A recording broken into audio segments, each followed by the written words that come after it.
मान्याः सचिवमहोदयाः प्रधानाचार्यमहोदयश्च छपरास्थितभारतेश्वरी मळवारी संस्कृतमहाविद्यालयस्य अद्य स्वगृहे स्थितोऽहं साहित्यदर्पण ग्रन्थमधिकृत्य स्वच्छात्रान् उपदिशामि पाठयामि च। साहित्यदर्पण ग्रन्थे आदौ मङ्गलश्लोकं लिखितं वर्तते। यत् शरदिन्दुसुन्दररुचिश्चेतसिसा मेदिनां देवी अपहृत्यतमः सन्ततमर्थान् अखिलान् प्रकाशयतु। आचार्य विश्वनाथेन अस्य ग्रन्थस्य काव्याङ्गतया काव्यफलैरेव काव्यफलत्वमिति प्रदर्शयन् आदौ मङ्गलश्लोकं विवृणोति। शरदिन्दुसुन्दररुचिः सा गिरां देवी मे चेतसि सन्ततं तमः अपहृत्य अखिलान् अर्थान् प्रकाशयति इत्यर्थः इत्यन्वयः।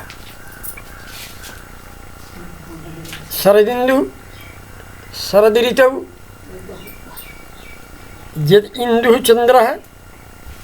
यः इन्दुः चन्द्रः तत्सदृशं सुन्दरी मनोहरा रुचिः प्रवाजस्याः सा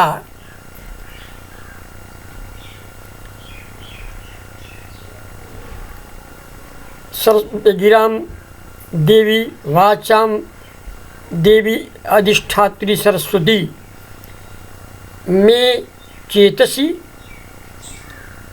मे ग्रंथकारस्य विश्वनाथस्य चेतसि अथवा पाठकानां अध्ययनयुक्तानां अध्ययनरतानां छात्राणां चेतसि हृदये सन्ततं तमः अपहृत्य सन्ततं निरन्तरं विद्यमानं यत् तमः अन्धकारं तम् अपहृत्य विनाश्य अखिलान् समस्तान् अर्थान् प्रमेयान् प्रकाशयतु प्रकटीकरोतु। अपि च तमः अपहृत्य चेतसि सन्ततं तमः अपहृत्य अज्ञानान्धकारं दूरीकृत्य अखिलान् अर्थान् वाच्य लक्ष्य व्यङ्ग्यर्थान् वा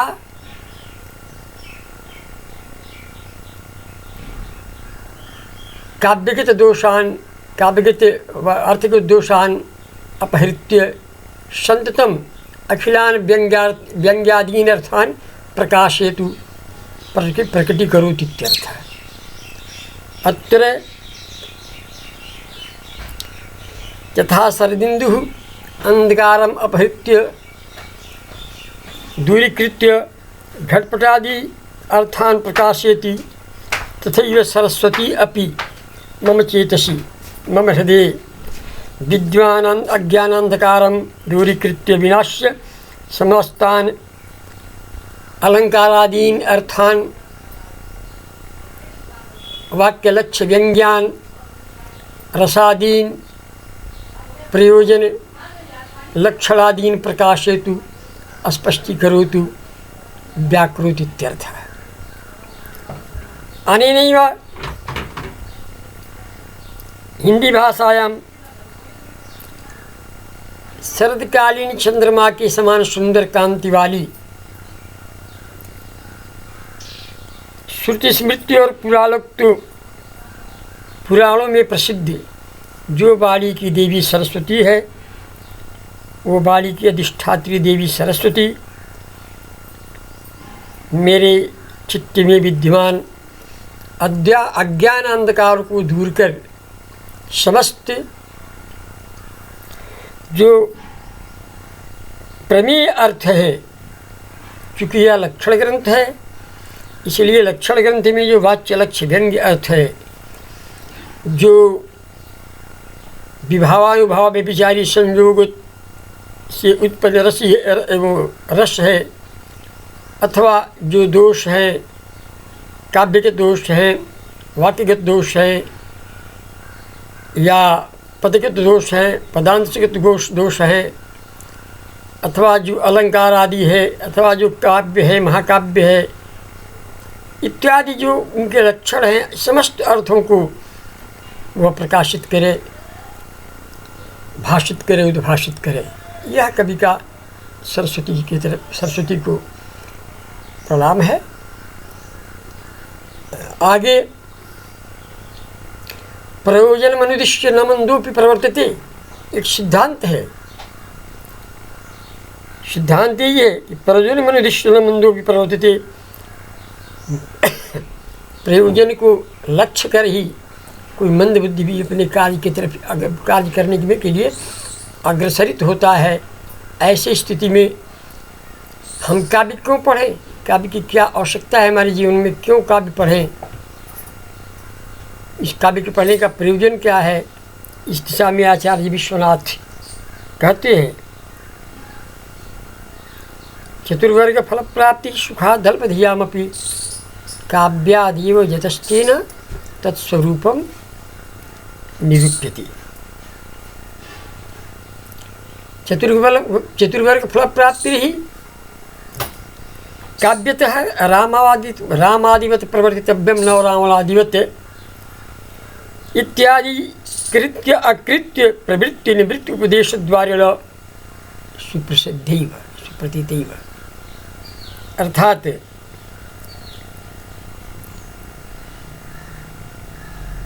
चतुर्वर्ग फल प्राप्ति ही काव्यात, काव्यानुशीलनात्, काव्य अध्ययनात्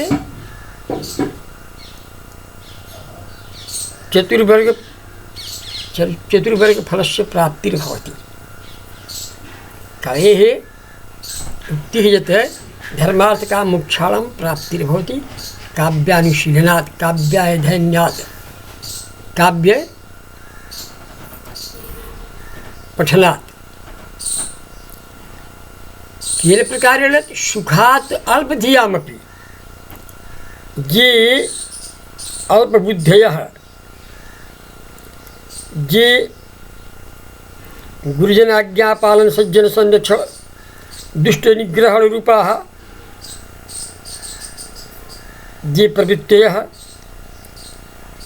तम अवश्यमेव अनुकरणीयम् इति। चतुर्वर्ग फल प्राप्तिर्हि अल्पधियामपि सुखात् काव्यात् एव चतुर्वर्ग फल प्राप्तिः केन तत्स्वरूपं निरूप्यते। यस्मात् कारणात् अल्पबुद्धीनामपि न केवलं महाधियामपि, अर्थात अल्पबुद्धीनामपि अनायासेनैव, अनायासात् काव्यात् रघुवंशादि कुमारसंभवादि कविकृतेः चतुर्वर्ग फल प्राप्ति धर्म अर्थ काम मोक्ष रूप फल प्रापणं भवति। अतः तेन कारणेन तत् लक्षणं मया निरूप्यते इति उक्तञ्च भामहेन। आचार्य भामह ने भी इस विषय में कहा है, यद्यपि प्रवृत्तिर्वा निवृत्तिर्वा नित्येन कृतकेन वा पुंसां येनोपदिश्येत तत्शास्त्रविति कथ्यते, ये शास्त्र का स्वरूप है। खैर, आचार्य भामह ने भी कहा है, धर्मार्थ काम मोक्षेषु वैचक्षणिं कलासु च करोति कीर्तिं प्रीतिं च साधु काव्य निषेवणम्। साधु काव्य निषेवणम् धर्मार्थ काम मोक्षेषु कलासु च वैचक्षण्यं कीर्तिं प्रीतिं च करोति इति सुप्रसिद्धमेव। साधु काव्य निषेवणम्, साधु काव्य शतकाव्य रामायणादीन तस्य निषेवणं परिशीलनं पठनं अध्ययनम चतुर्वर्गी कलासु नित्य गीतादि चतुष्षष्टि भेदासु वैचक्षण्यं पांडित्यम तथा च कीर्तिं जसः सत्यकाव्य परिशीलन करणजनितं जसः प्रीतिम अनुरागं च करोति विदधाति।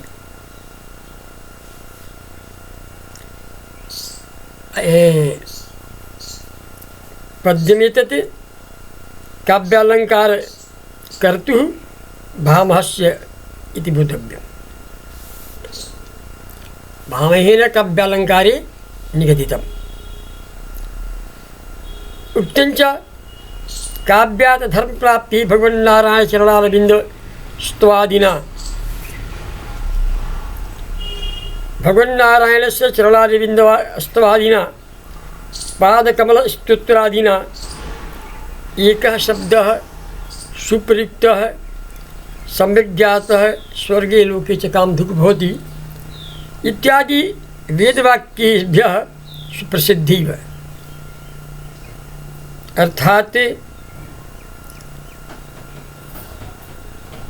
काव्यों के अनुशीलन से भगवान नारायण के चरणारविंद स्तवादि से धर्मार्थ का मोक्ष की प्राप्ति होती है, यह प्रसिद्ध है। आया है वेद में कि एक शब्द संविज्ञाता सुप्रयुक्ता स्वर्गीय लोके च कामधुक् भवति। अच्छी तरह से जाना गया और प्रयोग किया गया एक भी शब्द इस लोक में और स्वर्गलोक में इच्छा को पूर्ण करने वाला होता है, ये वेदवाक्य सुप्रसिद्ध है। अर्थ प्राप्तिश्च प्रत्यक्षसिद्धा, जब आपको धर्म की प्राप्ति होगी, पहले काम की प्राप्ति होगी, धर्म के बाद अर्थ क्या स्थान है, अर्थ के प्रति काव्य के अनुशीलन से भगवान नारायण स्तवादि से अर्थ की प्राप्ति होगी, अर्थ से काम की प्राप्ति होगी और काम के बाद मोक्ष की प्राप्ति होगी। ऐसा कवियों का अपना मत है। अर्थ प्राप्तिश्च काव्यात् धन प्राप्ति अभिष्ट प्राप्तिश्च प्रत्यक्षसिद्धा। यथा श्री हर्षादि धावक बाण भट्ट आदि अर्थ प्राप्ति कृतवन्तः। अर्थ प्राप्ति प्रयोजन सिद्धि सूर्य शतकादि निर्माणेन मयूरादीनां कुष्ठादि रोग निवृत्त्यै स्वास्थ्य लाभ रूप प्रयोजन सिद्धि काव्यादेव। काम प्राप्ति विषय भोग प्राप्तिश्च अर्थद्वारेण मोक्ष प्राप्तिश्च एतज्जन्य धर्म कर्म फलानुसंधानात् एतज्जन्यः सत्काव्यनिषयोरुत्पन्नः जो धर्मः तत्फलस्य अनपेक्षणात् निष्काम कर्माश्रयादीति उपनिषदादि पदसमूहे विशिष्ट ज्ञान साधकत्वाच्च संभवतीति सिद्धाय। उक्तञ्च काव्य प्रयोजन के विषय में आचार्य मम्मट ने भी कहा है, काव्यम जस्य अर्थकृते व्यवहार विदेश व्यत्यर्चते सद्यः पर निर्वृत्ते सा कांता सम्मिततयोपदेश जुजे।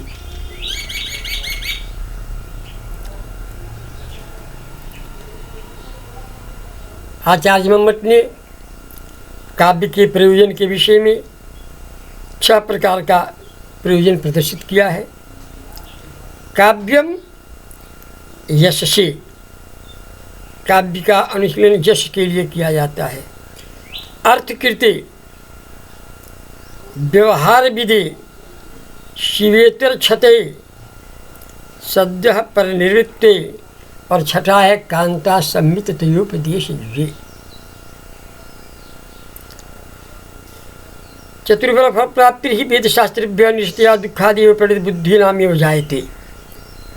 ग्रंथकार कहता है कि धर्म अर्थ काम मोक्ष की प्राप्ति काव्य अनुशीलन के पूर्व वेद शास्त्रों के माध्यम से निरस्तापूर्वक दुख से अत्यंत कठिन परिश्रम से परिपक्व बुद्धि वालों की हुआ करता था। परमानंद संयोजन कतिया सुखादेव सुकुमार बुद्धिना भी पुनः काव्यादेव। लेकिन काव्यानुशीलन के पश्चात आदि कवि वाल्मीकि है, वाल्मीकि के बाद ही काव्यों का अनुशीलन हुआ है, उद्धरण हुआ है। तो जो काव्य से परमानंद संयोजन कतिया अत्यंत ही लोकोत्तर हर्ष समूह उत्पादक तया अनायास्य अनायासादेव राजकुमारादीनामपि कठोर शास्त्राध्ययन भीरूणामपि विनायासम चतुर्भर्ग फल प्राप्ति भवति। अतः काव्ये निवृत्ति प्रवृत्ति कर्तव्या इति। इसलिए काव्य में प्रवृत्ति करनी चाहिए, यह कवि का अपना मत है। शंका करते हैं, एक प्रश्न भी करते हैं अपने आप में ये कि ननुतरी परित बुद्धि भी सत्सु वेद शास्त्रेषु किमिति काव्ये यत्न करणीय इति न वक्तव्य। यदि प्रणित बुद्धि वालों को, परिपक्व बुद्धि वालों को, ज्ञानियों को वेद शास्त्रों से चतुर्भुज फल की प्राप्ति हुआ करती थी, फिर काव्य यत्न कर लिया। फिर काव्य में यत्न करने की क्या आवश्यकता है? वेद शास्त्र से यदि उनके चतुर्भुज फल की प्राप्ति हो जाया करती थी तो फिर काव्य में यत्न करने की क्या आवश्यकता है? कवि कहता है, अपने आप उसी प्रश्न का उत्तर देता है। कटु कौषध उपशमनीयस्य रोगस्य शीत शर्करा उपशमनीयत्वे कस्वा रोगिण शर्करा शीत शर्करा प्रवृत्ति साधनीय साधीसी न स्यात्। अर्थात अत्यंत ही कटुक औषधि उपशमनीयस्य, अत्यंत ही कड़ी औषधि के द्वारा जो ज्वर बुखार कष्ट पीड़ा इत्यादि उपशमनीय है, यदि उस रोगी को शीत शर्करा की प्रवृत्ति यानी सुंदर सुंदर रस और पुदीना इत्यादि मिला करके, सौंफ मिला करके उसका रस बना करके दिया जाए, उससे यदि उस रोग की प्रवृत्ति निवृत्ति हो जाए तो किसी यह अच्छा नहीं लगेगा। अर्थात सभी लोग इसी को चाहेंगे। इसलिए काव्य क्या है? शीत शर्करा प्रवृत्ति का मूलक है, रूप है। अग्नि पुराण भी काव्य प्रयोजन के विषय में कहता है कि नृत्यम दुर्लभम लोके विद्यास्तत्र दुर्लभा कवित्वम दुर्लभम तत्र शक्तिस्तत्र दुर्लभा। नृत्यम दुर्लभम लोके, मनुष्य लोक में नृत्य अत्यंत दुर्लभ है, विद्यास्तत्र दुर्लभा, विद्या वहाँ अत्यंत दुर्लभ है, कवित्वम दुर्लभम तत्र, और विद्या प्राप्त करनी, कवित्व शक्ति प्राप्त करना अत्यंत ही दुर्लभ है।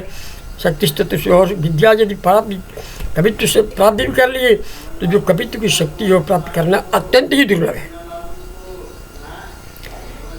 त्रिवर्ग साधनम नाट्यम इति विष्णुपुराण में भी कहा गया कि त्रिवर्ग साधन जो है धर्मार्थ और काम। मोक्ष नहीं मानता नाटक को, मोक्ष का उपयोग नहीं है नाटक, नाटक से मोक्ष नहीं मिलता, लेकिन काम धर्म अर्थ काम की सिद्धि नाटक सेवा करती है। इसलिए काव्यालापस ये किंचित गीतान्यखिलानि च धर्ममूर्ति धरश्चेते विश्ववंशा महात्मना। काव्यालापस ये किंचित गीतकानि अखिलानि च, शब्द ये सभी क्या है? शब्द मूर्ति स्वरूप भगवान विष्णु के अंश है। इतना यह कहकर इन्होंने काव्य के प्रयोजन के प्रदर्शित कर दिया। अब कल हम काव्य के लक्षण के विषय में विस्तृत चर्चा करेंगे। ओम शांति।